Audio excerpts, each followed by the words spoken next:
Қайырлы күн. Бүгін бізде соңғы сабақтарымыздың бірі. Бүгін макетке салуды үйретемін. Алдыңғы сабақта біз карта видовты жасап шыққан болатынбыз. Егер сіз барлығын дұрыс жазсаңыз, сізде мына жерде біріншіден Ctrl-L-ді басқан кезде мынандай комбинация слоев пайда болу керек. Сосын мына жақта да ол қайталанып тұрады. Мысалға комбинация слоев міне. Сосын мына жақта карта видовта планы деген папка ашқан кезде, соның ішінде мынандай карта видтар тұру керек. И әрқайсысын басқан кезде бізде керекті план әрқайсысы өзінің слойымен ашылып отыру керек. Енді осы карта видовты жасағаннан кейін біз оны мына жақта книга макетов деген бар, соған көшеміз. Сізде мынандай болып тұрады. Кірген кезде мына жақта карта видовта сізде мынандай болып тұрады, ал макетте сізде скорее всего мынандай болып тұрады. Ештеңе жоқ, барлығы пустой. Енді бізде бұл жерде бірінші қандай листтар болады. Листтардың атауын жазуымыз керек. Сосын мына рамкамызды әдемісін қоюымыз керек. Мынау штатный по умолчанию жүретін рамка. Бұны былай кіреміз. Основные деген жерде A3 альбомный деген бар. Сол жерден біреуін таңдаймыз да бұны делетемен өшіріп тастай саламыз. Сөйтіп сіздерге өзімнің проектімді жібере салам, сол жақтан алып қойсаңыздар болады. Менде мысалға мынандай JS A3 альбомный деген бар. Соның ішінен мынандай рамканы көшіріп алсақ болады. JS A3 кіреміз да, кез келген рамка өзіңіз сызып алсаңыз да болады. Штатный автокадтікін қойсаңыз да болады. Разница жоқ. Мынаны аламыз да мысалға. Сөйтіп Shift басып тұрып, мынау керек бізге, мынау керек. Мынаны пока алмаймыз. Осыларды Ctrl-C-ны басып көшіреміз да. Мынау сәл ойланады. Сөйтіп біздің өзіміздің проектіге көшеміз қазір. Мына екінші проектіге көштім. Сөйтіп JS A3 жаңағының ішіне келіп, Ctrl-V-ны бассам, ол жаңағы рамканы қазір тура солай қойып береді. Мына жерде біз поляларын өзгертуіміз керек. Мынаның полясы қандай көріп алайын қазір. Мынаның полясы үсті-бес, 25, штат по умолчанию екен. Үстінен 5, астынан 5, сол жағынан 20, ертең тігетін болса переплетқа, мына жағынан тоже 5. A3 альбомный. Окей. Міне барлығы дұрыс қойылды. Мына жерде адрес проекті бізде пока жоқ. Так, мына жерге өздеріңіздің атыңызды жазып қойсаңыздар болды, заказчиктің атын деген сияқты. Енді бізде штатный қолданылатын рамка ғой. Енді осыған біз қазір алып кеп нені отырғызамыз. Бізге бірнеше не керек, түсіндірем. Біз енді бұл жерде мына проекті без имени ғой. Сол жерден біз папка ашамыз. Набор или мынандай ме қазір. Новый макет, новый основной макет. Осы дұрыс папка ашамыз. Папкаға проекттің атын жазамыз. Мысалға ЖК тұмар. Бар ма, жоқ па білмеймін. Жаза салайық. Сөйтеміз да оны төбесіне алып кеп қоямыз. Список макеттің даже мынайға қояйық. Сөйтіп мыналар керек емес бізге. Делетемен басамыз, мынаны делетемен өшіреміз. Тек сөйтіп енді мына папканың ішінен новый макет деп жазамыз. Штатныйда біздің жаңағы A3 альбомный деген таңдаймыз да, аты болады мына списокты жазып шығуымыз керек. Мына списокты. Осы списокта бірінші бізде состав проекта создать дейміз. Бізде параметрін өзгертейік. Мына жерде ID-де использовать автоматически деп тұр ғой. Сол кезде специальный ID деп бір точка деп жазсақ дұрыс болады. Жоқ, даже бұл состав проектіда ID болмайды, олда нулевой болады. Сосын екіншісіне барып саналады. Бір пояснительный запас, описка дейді. Басамыз новый макет, мышканы оң жағымен бассын. И пояснительная записка. Создать дейміз. То же самое параметры. Анда уже использовать специальный ID дейміз да. Бір нүкте деп Enter басамыз. Сонда бірінші бізде пояснительная записка болды. Екінші көресілер. Книги.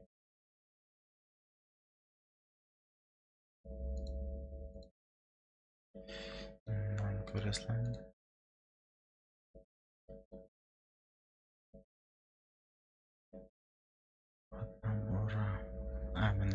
Мына жерден турласақ болады екен ғой. Использовать префикс верхних уровней керек емес. Аны алып тастаймыз. Стиль ID 1-2-3. Начать с 1.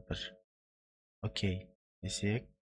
Мынаны енді параметрінде использовать автоматически десек. Осылай істейсіздер, осылай дұрыс болады екен. Тағы жазамыз. Келесі не мысалға? Келесі бізде обменный план. Жазамыз. Мынаның үстіне келіп, новый макет. Обменный план. Создать. Екі обменный план. Үстіп, мынаның бәрін жазып шығамыз. Обменный план, монтажный план, расстановка мебели, план розетка, анау бәрін жазамыз. Осыны жазып болғаннан кейін сіздерде енді развертка стенге дейін жазасыздар. Развертка стеннен дальше қарай не болады? План демонтажа бар, мына жерде. План демонтажа, монтажа. Развертка стен қанша бөлме, сонша болады. Развертка стен прихожая бар, менде гостиная, спальня, мастер спальня, санузел бар. Сіздерде қосымша детский болуы мүмкін, гардероб, соның барлығын жазып шығасыздар. Сосын пока осыларды жазып шығыңыздар, сосын дальше түсіндірем. Дальше не істейміз? Уже мына жаққа келіп түсіндірейін. Бізде рамка бар. Мына рамканы қойдық, апарып жаңағы рамкаға кіріп көрейік. Мысалға обменный планды бассақ, енді өзгермейді. Параметры A3 альбомный десек, мына жаңағы шаблонымыз қолданылды, дұрыс па? Енді осыған әпкеп біз жаңағы нені қойымыз керек? Сызған обменный планымызды қойымыз керек. Оны қалай қоямыз? Ол үшін мына проектіде көрсетейін. Обменный планға кірейін. Сөйтіп, мынаны өшіріп тастайын, сіздер басынан көрсетем. Мынаның бәрін көшіріп апарып қойсақ болады. Мысалға, обменный план ғой. Мынаны условный обозначениесін бәрін таңдаймыз да. Ctrl алыстатып барып таңдаймыз. Листтің бәрі көрініп тұру керек. Ctrl-C дейміз. Сөйтіп, мысалға, обменный план керек проектімізге әкеліп қоямыз. Ctrl-V десек, өз сол жерге қойылатыны. Сөйтіп жазылып тұрады. Каждый листтің өзінің обозначениесін сөйтіп шаблоннан ала салсаңыздар болады. Мен сіздерге оны жіберем. Сосын аламыз да енді бізде мысалға карта видовта тұр міне. Карта видовта обменный план деген тұр. Осыны ұстап, сүйреп әпкеліп, жіберіп қалсақ, өзі әпкеп қойып береді. Бірақ бұл басқа жақты көрсетіп тұрғы. Мына жақты көрсетіп тұрғы. Мынаған жылжытуымыз керек. Немесе бүйтсек болады. Екінші жолы обменный планда мынаны өшірейік. Екінші жолы обменный планды ашып аламыз. Сөйтіп бізге керек жерін ашамыз да, міне. Мына жер керек қой. Ашамыз. Сөйтіп осы жерде тұрған жерде мышканың оң жағы и не деп басамыз мына жерде? Жоқ, зона емес, пустой жерден мышканың оң жағы сохранить вид и разместить в макете, немесе Ctrl F8-ді басып салсаңыздар да болады. Осыны басамыз да, кеп қоямыз, міне. Қойылды. Осыны біз чертеж таңдаймызды параметріне кіріп, маркировка узла дегенді, заголовок деген папкада нет заголовка дейміз, окей дейміз. Сөйтіп, мына рамкасын шетін басып, мына командамен сөйтіп турлаймыз. Үлкейтуіміз керек. Үстінде сандар қалып кетті. Міне. Сөйтіп, мына жерден масштабын турлаймыз. Біздің чертежға 200 десек, кеп қалады екен. Атты дәу болып кетеді десеңіздер, 170 деп кішірейтсеңіздер болады. Давайте 180 болсын. Енді бұл бізде кеп сразу обменный план қойылды. Осыны таңдаймыз да, Ctrl-C деп монтажный планға кіріп, енді сіздерде жоқ қой қазір, мынауда жоқ. Монтажный планға кіріп, Ctrl-V десеңіздер, жаңағы обменный план қойылады. Сөйтіп, жаңағы чертежімізді таңдаймыз да, мышканың оң жағы привязать чертеж К дегенді басамыз. Сөйтіп, үстіне көтерілсек, біздің жаңағы карта видіміз көрінеді. Қайсысы керек? Бізде монтажный план керек. Монтажный планды 2 рет басып таңдаймыз. Өзі сразу өзгертті, слойларын өзгертіп бере салды. Осылай қойып кете берсек болады. Расстановкаға кіреміз, мынау сіздерде жоқ. Ctrl-V дейміз да, мынаны таңдаймыз, мышканың оң жағы привязать чертеж К, үстіне көтерілеміз да, расстановка мебели. Осылай қойып шығастар. Полный, ол бір. Екіншісі, әр листтің өзінде шетінде мынандай обозначениесі болады. И мына жерде монтажный планның именно обозначениесі. Осы керек бізге. Каждый листқа Ctrl-C деп апарып, саған бізде обменный план ба, обменный планға, монтажный планға кіріп, Ctrl-V деп қойып шығастар. Мынау обозначениелерді. Обменный план, демонтажда мысалға мынандай обозначение, монтажный планда мынандай, расстановка мебелиде тек условный обозначение, өлшемдердікі, план розетка. Мынаның бәрін көшіріп әкеп қою керек. Мысалға мен мына жақта пустойға создать ете салайын. Новый макет план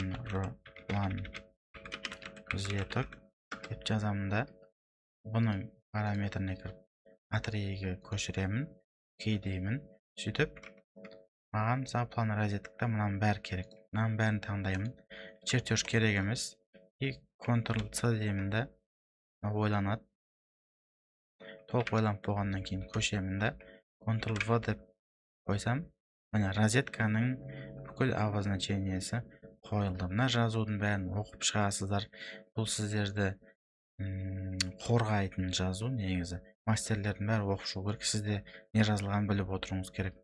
Сізді жалпы анау-мынау қателерден қорғайтын, страховка былай айтқанда түсіндіретін жазулар. Өстіп, мынаның бәрін жазып шығасыздар. Каждый листтің өзінің обозначениесін қойып шығасыздар. Мынандай жазу, мынандайлардың бәрін қойып шығасыздар. Енді бізде не нәрселер бар? Бізде обменный планда мынандай квадратура санайтын, экспликация бар, расстановкалар жоқ. Розетканы санайтын, мындай спецификация бар бізде. Осветительный приборларды санайтын спецификация бар. Выключательдерді санайтын спецификация бар мынандай. Бұның бәрін біз өзіміз санамаймыз. Бұны бізге архикад өзі санап береді. Потолоктың қанша квадратурасы, пол енді мен өзім санаймын. Оны да істеп алсаңыздар болады, қалай қазір көрсетемін. Теплый полды қалай санайтынын, план сантехникида. Бұда тек жазулар, мынаны қоясыз болды. План плинтусовта плинтус санайтын бар. Ведомость двериді көрсететін. Сондайлар бар, оны көрсетемін. Бірінші сосын разведка стенді қалай жасаймыз? Разведка стенді екінші альбомның рамкасы қолданылады бізде. Ол қандай рамка? Бізде мына жақта разведка стен деген отдельный бар. Оны сіздерді проектіде мына жерде основнойға жанына новый основной макет дейсіздерді. Үсті 5, сол жағы 20, мына жағы 5 деп A3 деп создать етесіздер. Атауын өзгертеміз. Атауы разведки стен JS A3 альбомны екеуі бірге тұра берсін. Тағы біреу создать ете салайық. A3 монтажный деген. Бұлар не нәрселер? Разведка стенге кіреміз. Бізде пустой макет. Сөйтіп, мына жақта разведка стенге кіріп, мынаның бәрін алып көшіріп, Ctrl-C деп мына жаққа кеп қоямыз. Міне. JS A3 альбомный дегеннен алып, мынаның бәрін көшіріп, A3 мен JS A3 альбомный, JS A3 монтажный екеуі бірдей. Мен не үшін екіге бөліп қойған? Себебі дом, мысалы, бөлмелердің орындарын ауысып тастады ғой. Сол кезде экспликация ауысып кетеді, квадратурасы ауысып кетеді. Сол үшін мен екеуі істеп қойғам. Обменный план, демонтаж екеуі альбом до монтажа bir kvadratura bölек и монтажныйдан дальше ары қарай бөлек квадратура жазу үшін. Енді осыларды істеп аласыз. Сөйтіп развертка стенінің параметрінде формат дегенде осы развертка стенге көшіріп шығасыз барлығын. Сол кезде сізде мынандай болып асты өзгеріп тұрады. Енді развертка стендерді қалай қояды? Мен мынаны өшірейін. Развертка стен спальня екен. Біз ол кезде мынау карта проекттағы кіреміз. Сөйтіп развертка деген папканы ашамыз. Керек бөлме қайсысы бізге? Спальня. Осы мынаның барлығын контролмен немесе shiftпен таңдаймыз да ұстап алып келіп қоя саламыз. Олар бізде қойылды. Сіздерде мынандай болмауы мүмкін. Ол үшін мынаның бәрін таңдаймыз да параметріне кіреміз. Сөйтіп размер отображения. Бұларға тиіспейсіздер. Рамка дегенде рамка изменяется вручную, рамка по размеру чертежа деген тұрған дұрыс.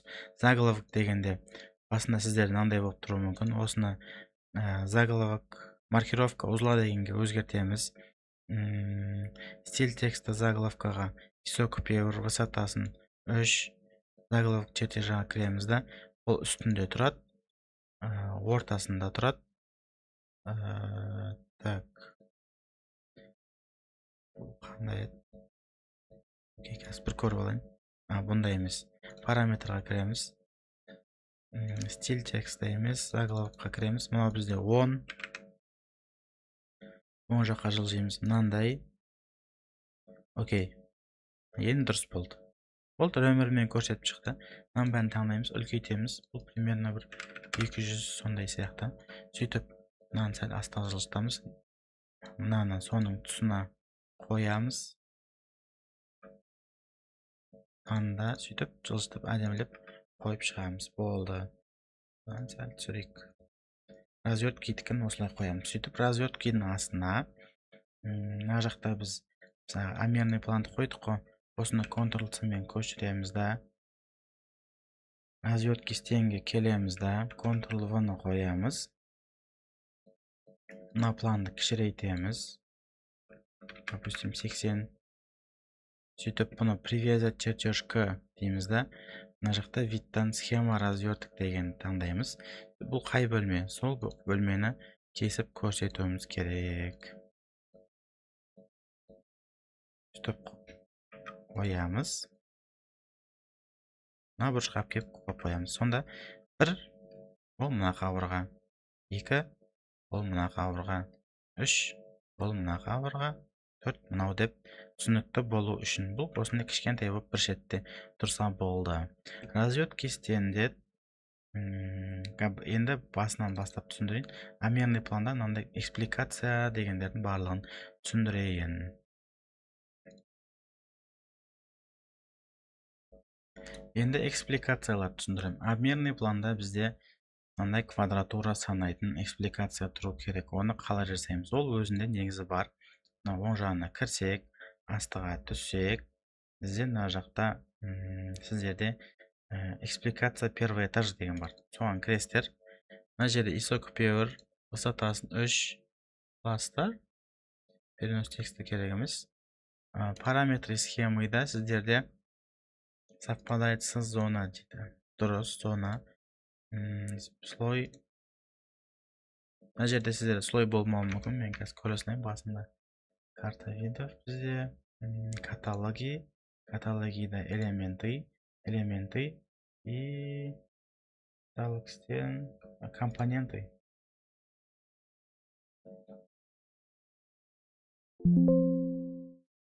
Каталог стандартный каталог. Сіздерде болмауы мүмкін екен ғой 28-де. Бұрынғы проектлерде сразу тұратын бұрынғы версияларда архикаттың қазіргі версиясында жоқ екен. Онда создать етеміз, амал жоқ. Создать етеміз. Жоқ деген. Жоқ, создать етеміз. Элементыға келіп үстінен мышканың оң жағымен новый каталог дейміз. ID жоқ болып тұра берсін. Атауы экспликация Первый этаж. Обменный дейік. Enter дейміз. Бұл жерде бізде тип элемента зона. Добавить критерий. Так, добавить этаж деген. Негізі этаж. Ладно, қойсылайық. Расположение собственный этаж. Первый этаж болады. И слой. Модельный вид. Бүйтіп атырмын ғой. Добавить критерий. Поискқа сразу слой деп жазам. Модельный вид. Слой. Екі рет бассам слой түседі. Слойны өзгертеміз. Зона дегенде тұр. Элемент модели зона дегенде тұр сізде.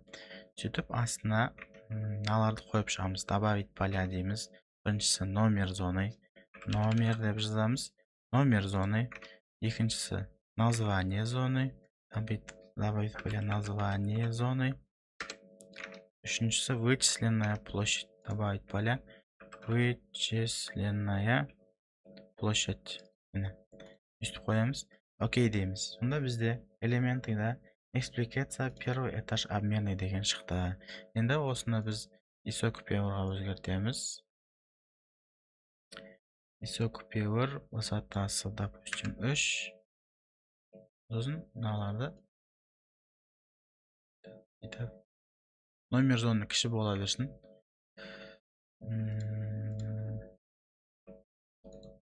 Номер зоны емес. Просто номер деп қоясылайық. Орысша номер деген қайда тұрады деп.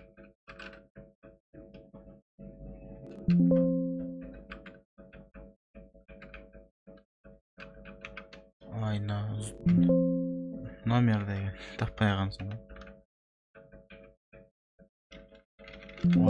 Орысшада. Так. Русский.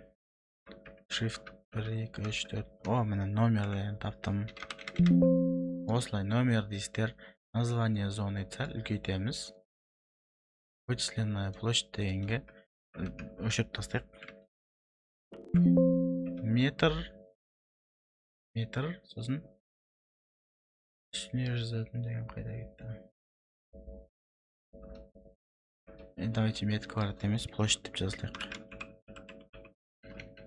Площадь деп жазамыз. Менде мына проект пустой болған соң, менде көрсетпей тұр.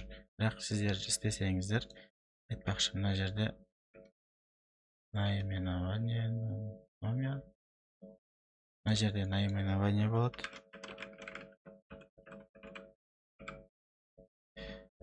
Экспликация первый этаж. Акциясыламыз.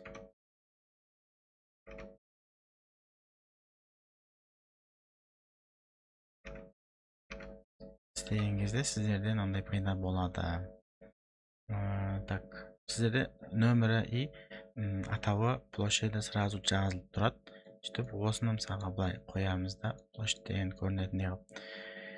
Осыны книга макетовқа кіріп, обменный планға кіріп, немесе A3 альбомный дегенге кіріп, мына экспликацияны алып келіп қоямыз. Бұл жерде бізде параметріне кіріп, заголовок болмайды. И алып келіп, аған бұралап қоя саламыз.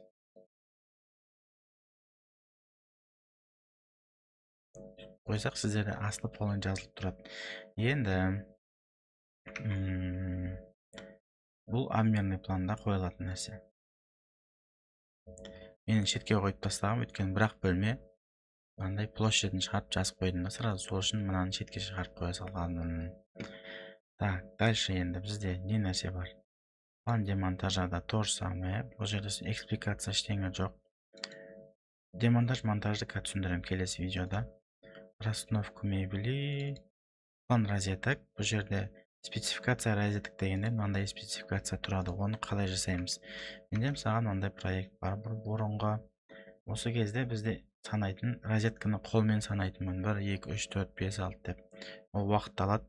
Сол үшін элементіға кіреміз. Мышканың оң жағы новый каталог дейміз да. Окейді баса тұрайық. Окей емес, ладно. Сөйтіп, новая схема дегенді өшіре саламыз. Кейін өшірем, ладно. Кейін өшірсін. Так, удалить. Все равно удалить. Мынау новая схема удалить. Енді мына жерде бізде мындай кнопка бар. Осыны басамыз да, бізде электрика кат деген жібердім ғой. Сол қай жерге сақтадыңыздар, сол жерге барасыз. Менде ол C дискіде электрика кат и осы жерде мынандай XML деген форматтағы файл бар. Соны ашасыздар. Окей дейсіз. Так, қай жеріне келдім?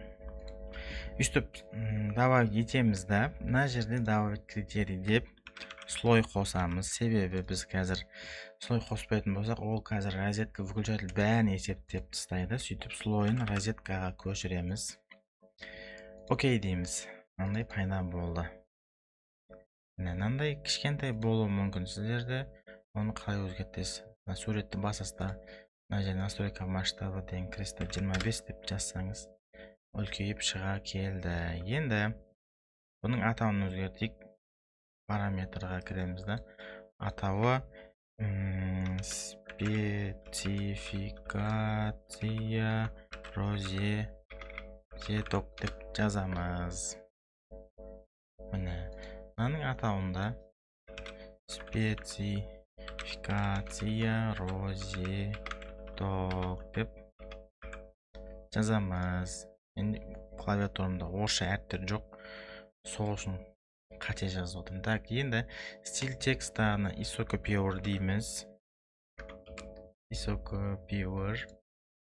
Сата 2 болып тұра берсін, қалғанын кеспесек болады негізі. Енді болды, дальше. Тағы да тура осындай новый каталог дейміз. Давайте мынаны аша салайық. Параметр схемаға кірейік. Сөйтіп тағы да добавить дейміз да. Тура соны тағы да қоямыз. Сөйтіп бірақ бұл уже спецификация.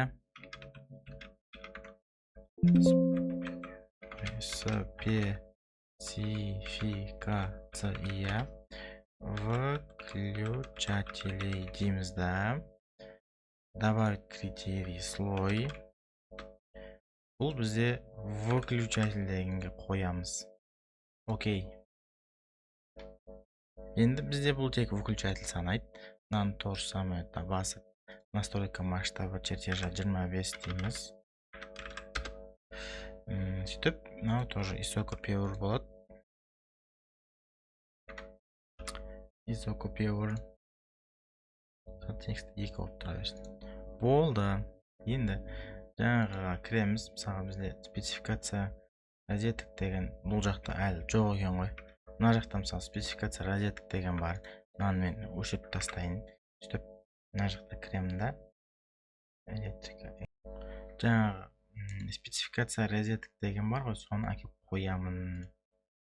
Ол мына жақта қайсы выключатель. Мынаны әкеп қоямын. Мынаның аты өзгермей қалыпты менде. Сіздер өзгертіп қойыңыздар. Енді таңдаймын да, параметріне кіріп, заголовок дегенде нет заголовка дейміз. Сөйтіп кішірейтеміз. Қанша мынау? 70 ба, 80 ба, сондай в общем. 80 үлкен болады екен. 75 дейік. Болды. Әдемі болып тұра қалды. Әдемілік үшін мынауын алып, қара қылып, сплошной қылып, мынаны бүйтіп қоршап шыға салсақ болады. Ол жалпы осындай.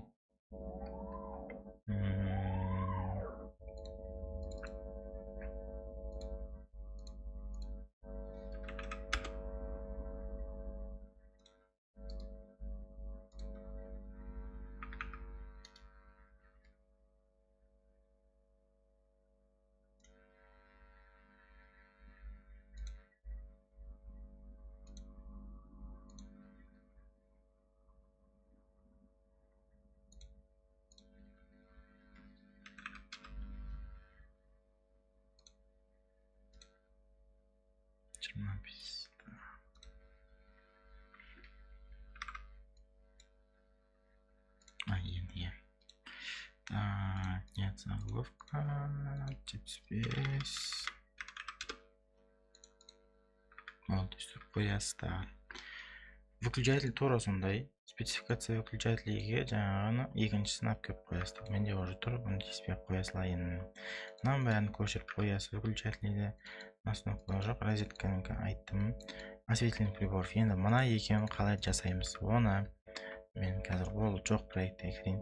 Мынаған кіреміз, сөйтіп каталогида элементіға новый каталог дейміз. ID емес, имясына ведомость осветительных приборов деп жазамыз. Бұл каталогтың болады. Сөйтіп тип элементі бізде все типы емес, бұл бізде свет шығатын. Еще дейміз да, источник света деген таңдаймыз. Сосын мен көріп ала салайын, есіме шықты. Так, ведомость осветительных приборов, параметры. Басқа ештеңе жоқ, тек слой екен ғой. Слой добавить етеміз. Сөйтіп слой бізде L деген электричество деген сіздерде сода тұр. Осыны таңдайсыздар. Сосын добавить поля дегенде мыналарды жазып шығасыздар. Модель, количество, предпросмотр 2D плана дейді. Добавить поля, модель, количество, общие параметры количества, предпросмотр 2D плана и длина А дейді. Добавить поля, длина А. Окей дейсіздер. Сіздерде сөйтіп пайда болады. Мына жақта кіресіздер. Шрифт не көпір, высотасын 3 дейсіздер. Міне сөйтіп мынаны тұра берсін. Модель дегенде наименование болады. Наименование.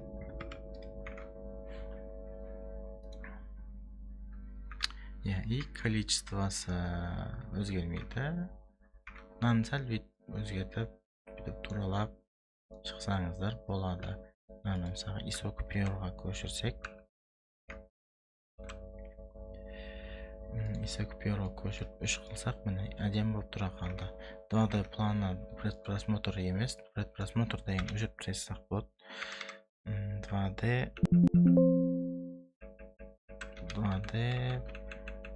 план деп. И длина дегенде аны үштіміз. Болды. И сіздерде аны сәл кетеміз. Сіздерде астына уже тізіліп жазылады. Мынандай болып. Сонда сіздерде басында біз жазбай қой. Мына люстра, мына спот, мына бра деп, мына трек линия деп. Вот соларды жазғанымыз мына жерде. Осылар пайда болады. Ол сөйтіп осыны алып кеп жаңаға неге қоямыз. Книга макетов кіреміз. План осветительных приборовқа кіреміз да. Мына жақтың карта проектыдан ведомость осветительных приборов деп әкеп қоя саламыз. Заголовогын өшіріп тастаймыз. Нет заголовка деп. Бұл 2D планы неге екі түрлі қалды? Так. Ведомость осветительных приборов.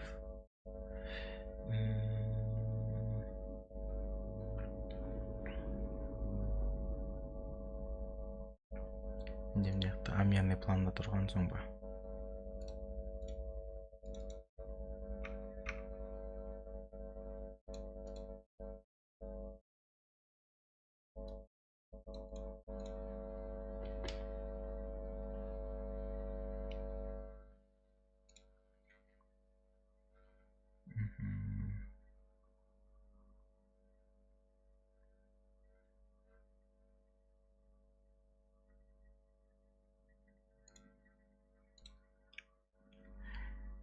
Енді настенныйды тура солай жасаймыз. Тура солай. Так, кіреміз да новый каталог. Новая схема деген оны ведомость.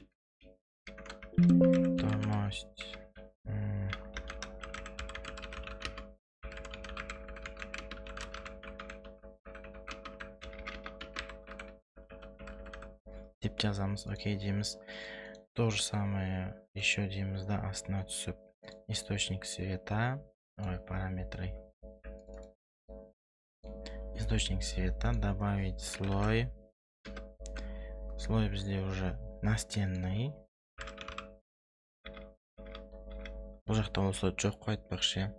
Настенный дейсіздер, сіздер соны таңдайсыздар. Сөйтіп добавить поляға тоже слой модель, количество, предпросмотр 2D плана и длина деп жазасыздар. Тура недегідей мынадағыдай қайталап шығасыздар. Сол кезде сіздерде мынандай болып өзгереді.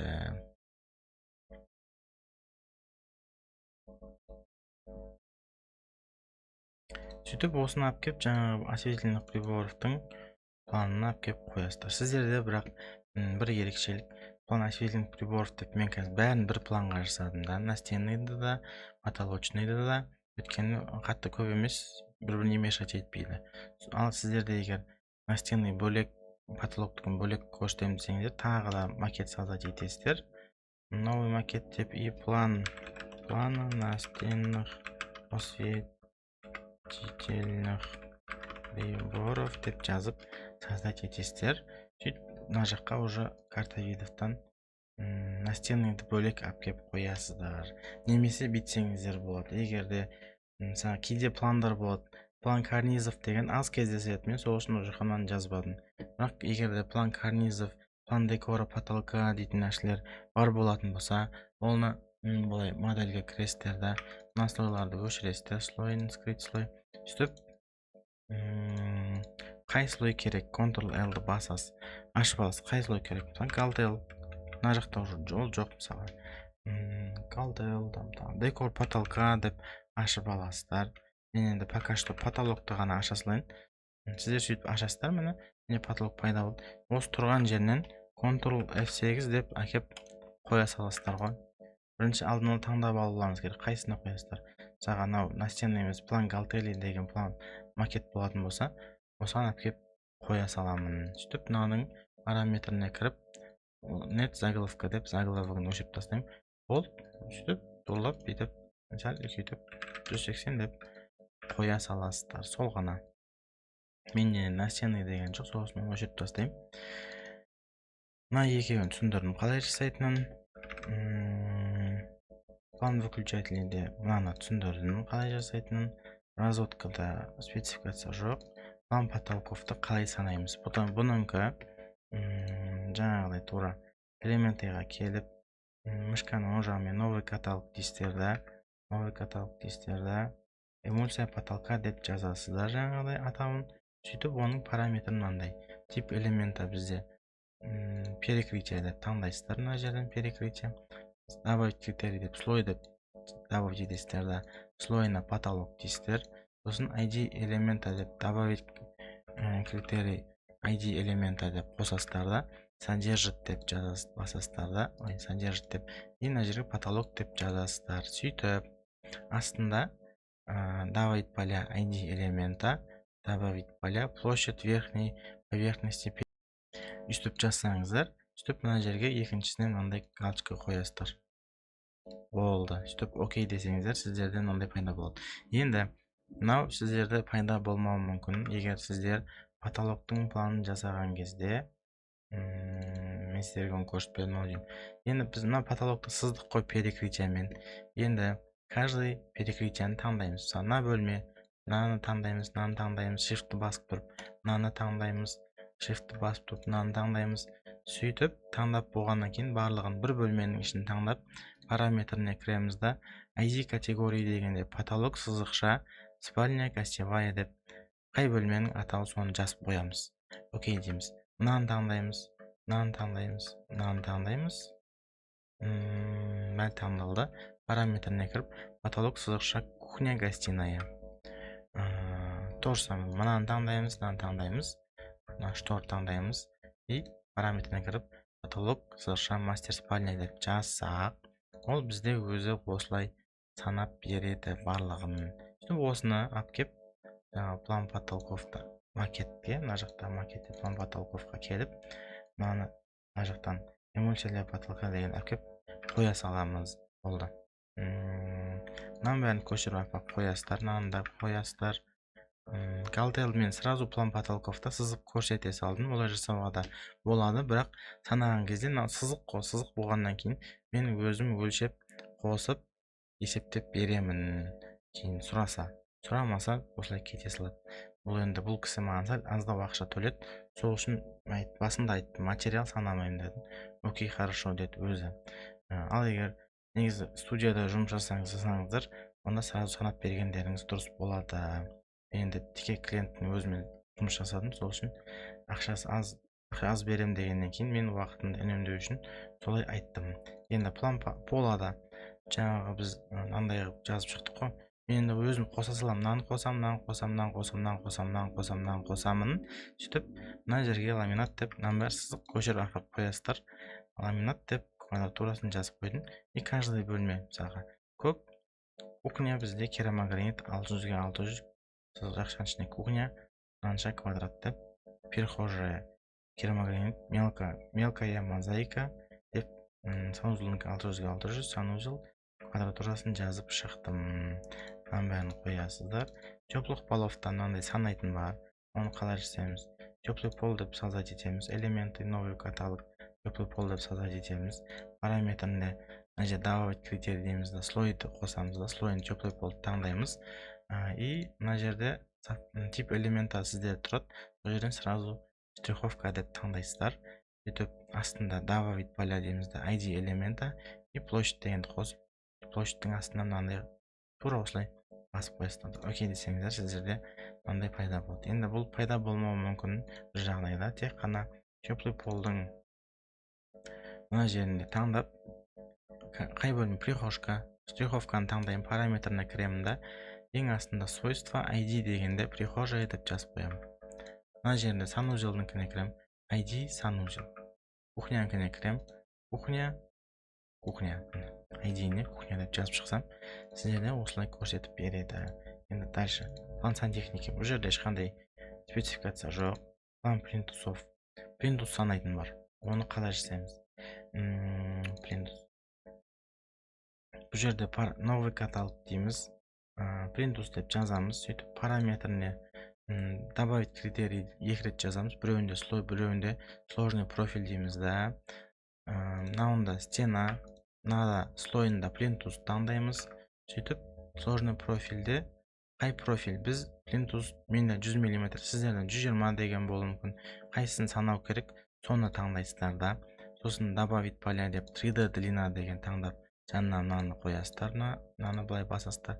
Сосын ID элемента и сложный профиль деп жазып, окей десеңіздер, сіздерде мынау енді түрі ұсқынсыз, бірақ астында 47843 деп өзі санап берді. Осыны 48 деп 2-ке бөлінетін сан болу керек. Плинтустар 2 метр погонмен жүреді штуга. Сосын мынау уже 48-ге жуықтап жібереміз. И мына жаққа әкеп плинтус 100 мм 48 деп жазып қоя саламыз. Егер сіздер жанына суретін қойып қойсаңыздар да болады. Біз сложный профиль сыздық қой, сол жердегі скриншоттаған сурет тап кеп қойсаңыздар болады. Ведомость дверей. Бұл жерден сіздерде и так бар болу керек. Каталог дверей деген. Каталог дверей и так бар екен. Менде енді ешқандай есігі жоқ. Осының параметр схемы деп мынаны қазір турлап шығамыз. Қандай болу керек көрсетем. Каталог дверей. Параметр схемаға кірем. Ветви дверь деген бұл өзі и так қалады. Енді мына жерде қараңыздар. Меніңкінде связь ID элементы, количество осылар ғана тұр. Осыларды бізде қалдыруымыз керек. Мына жаққа кіреміз. Так, ID элементі қалады. Мына өшеді. Количество деген керек. Мына өшеді. Количество керек. Номинальный размер, решенная высота. Мына екеуі өшеді. Из зоны в зону деген. Модель деген керек. Ориентация деген. Так, ориентация деген нет. Керек емес. Ориентация. Номинальный керек емес. Предпросмотр 2D плана керек. 3D вид сзади керек. Огнестойкость мынау керек емес. Класс защиты керек емес. Модель дегенді қосамыз. Модель дегенді қосамыз да, оны алып кеп жерде тұр. Тура осылай жасайсыздар да. Окей десеңіздер, сіздерде мынау өзгереді. Цветін қара қыласыздар. ISO Coupure. высотасы 2 бола берсін. Аларды сәл бүйтіп торлап шығасыздар. Сіздерде сөйтіп есік көрінеді мына жерде. Мынандай болып есік көрінеді сіздерде. Сөйтіп dv01 деп жаздық. Оны біз уже жазып қойдық. Количество жазбайсыздар. Мына размерін толық оқылатындай торлайсыздар. И мына жерде тип деген бар. Бұл жаңағы модель деп қосқаным ғой менің. Сіздерде мына жерде модель деп тұрады. Сол жерге тип деп жазасыздар да. Қай бөлменің есігі, соның атауын каждайын жазып шығасыздар. dv02, санузлый гардероб, dv03, спальнялар, dv04. Болмаса входная и бәрін межкомнатная деп ерекше бір арка немесе үлкен перегородка болатын болса, перегородка деп жазып қоясыздар. Мынаның бәрін жазуға болады, өзгертуге болады. Мыналар өзгермейді уже. Ол өйстіп аласыздар да, ведомость двериге кіресіздер да, каталог двериге әкеліп қоя саласыздар. Менде уже бар. Мынаның зағылығын өшіресіздер, оны көрсеттім қалай екен. Болды. Схема разверток деген негізі мен уақытыңызға кезде ғана қолданамын. Негізі бұл керек емес, бұны өшіріп тастаймыз. Бұл не? Бұл жаңа каждый бөлменің астына қойып шығу керек. Мен бәрін бір листте көште салдым. Негізі астында каждайында бөлек тұру керек. Мынандай болып. Болды. Сосын разверток кестенде квадратурасын санаймыз. Отделочный материалдардың. Мысалға мен мына бөлмеде сіздің декор панель бар, молдинг бар, 25 и 42 мм бар. Сосын мынандай фото обои бар менде, зеркало бар, молдинг тоже самое. И покраска стен бұл жерде. Оны қалай санаймыз? Мынау 500, мынау 600, 1/1 метр. 1/1 метр ғой, дұрыс па? 1100 мм, 1/1 метр. 1/1 метрді көбейтеміз 3/2-ге деп көбейтіп, мына жерге жазып қойдым. 3/55 метр квадрат. Мынанда тоже самое. Или бүйтсеңіздер болады. Мышканың оң жағына барып, открыть исходный вид деп кіріп, сразу мынаны таңдап, показать площадь 2/93 метр квадрат. Мен енді штриховкамен сіздің сол үшін менде сразу көре аламын. Ал егер сіздер морфпен немесе стенамен сызатын болсаңыздар, онда вручную санау керек болады. То же самое молдинг 1200, 1600, үстінде де бар 1200, 1600, мына жағында да бар 2900. Соның бәрін қосып шығамын. 2900-ды 1, 2, 3, 4 қосам 42 мм-ге, 4-ке көбейтем, плюс 1200 плюс 1600, плюс тағы да үстінде 1200 плюс 1600 деп мына бөлмедегі мына жерде де сыртында 42. Оны да торсам сөйтіп қосып шығамын да, пагон метрін 2-ке бөлінетін сан етіп жуықтап, көп жаққа жуықтап жазып қоямын. Енді 25 мм-лік торсам сөйтіп есептеу керек. Размерін алып қосып шығасыздар. Молдингтің негізі есептейтін жолы бар. Оны мен тауып жатсам, болашақта көрсетемін. Негізі мен өзім былай соңғы кезде қолданып жүрген жоқпын. Қолданып бастаған кезде отдельно видео салып қоямын. Сонымен болды негізі. Макет деген, егер сіздерде сұрақ болып жатса, дальше енді не істейміз? Біз бәрін қойып шықтық делік та. Состав проекта деген бар айтпақшы ең басында. Бұл бізде мына жақта индексы проекта дегенге кіреміз. Индексы проекта, сол жерде индекс листов деген бар. Осыған кіреміз да. Сіздерде басында ол мына жақта қана список макетов. Дұрыс. Сіздерде список макетов екен 28-ші архикатта. 24-ші архикатта индекс листов деп тұрады. Сол үшін параметр индексіға кіреміз. Бізге қайсысы керек? ID макета керек, имя макета керек. Так, примечание, замечание деген керек. Қалған үшеуін өшіріп тастаймыз. Окей. Цветі қара, исока пивер. Так, сосын мынандай бүкіл жағын сызып шық деп мынаны басамыз. Так, мынау бізде мына жақта, мынау бізде мына жақта. Бола берсін.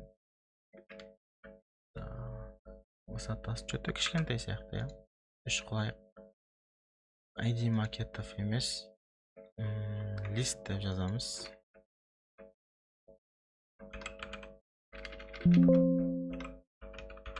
Лист деп жазамыз. Мына жерде наименование. Жирный емес, жирный керек емес, мынаған да жирный керек емес, мынаған да жирный керек емес. Жирный керек емес. Мына жерде ведомость листов ортасында болады. И мынаны үлкейтіп шығайық, мынау что-то кішкентай. Мынау 8 болсын, қалғандары тоже мынау 8-ден болсын, мынау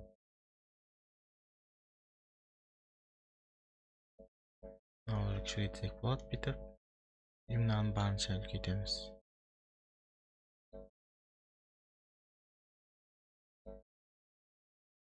Мынау бізде примечание. И нам бәрін каждыйын. Негізі бұда сразу бүкіл строканы үлкейтетін высота строк. Давайте 8. Міне. Болды, 7 болса нормально болады екен. Болды енді. Список макетов. Мына строка керек емес ше. Имя макета. Мына состав проекта дегенде никак алып тастай алмадым. Сол үшін оны бүйте саламыз қазір. Так. Бізге еще мынандай рамка керек. Қазір көштім. Бізге A3 AF3 деген осындай керек. Мен бұны қандай кезде қоямын? Мынаны көшірем. Сөйтіп титульный ғой бұл енді. Титульный сияқты қолданамын мен. Мына жаққа тағы да новый основной. Титульный деп жазайық. 5 25 демізді. Жаңа рамканы қоямыз.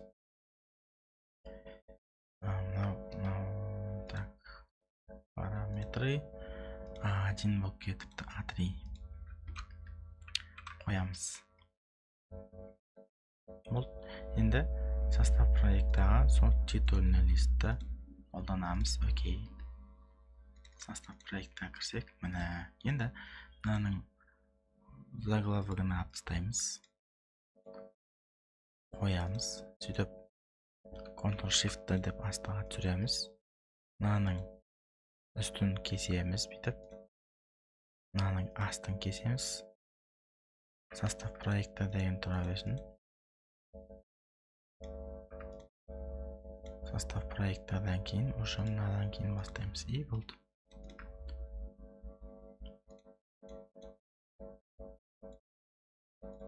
Фонт әдемі болды. Дальше листтердің барлығы сіздерде мындай болып көрініп тұрады. Сосын пояснительная записка дегенге де тоже жаңа титульный лист деген мені қоясыздар. Менде енді ол A3 AF3. Сөйтіп мынаның бәрін көшіріп сол жаққа қоя саласыздар. Так, қалғандарын түсіндірдім. Түсінбесеңіздер WhatsApp-қа жаза беріңіздер. Түсіндіріп берем, не істеу керек екенін.